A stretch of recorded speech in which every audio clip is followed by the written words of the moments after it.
আসসালামু আলাইকুম প্রিয় দর্শক, আজকে আপনাদের সামনে উপস্থাপন করব খুব গুরুত্বপূর্ণ একটি বিষয়।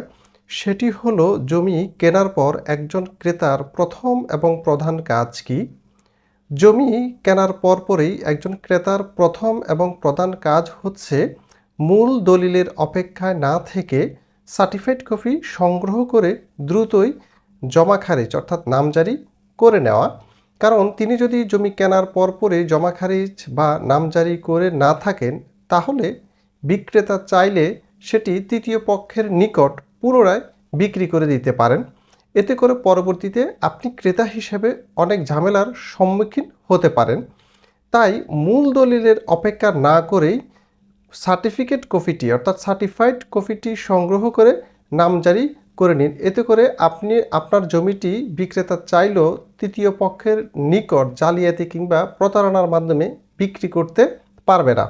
তাছাড়া নামজারিটি আরও গুরুত্বপূর্ণ, সেটি হলো আপনি চাইলে আপনার জমিটি আবার পুনরায় বিক্রি করবেন, তখন আপনার অবশ্যই নামজারি লাগবে অর্থাৎ জমা খারিজ লাগবে। তাই জমি কেনার পরপরই নামজারি করে নেওয়া একজন ক্রেতা হিসাবে, সচেতন নাগরিক হিসেবে আপনার দায়িত্ব।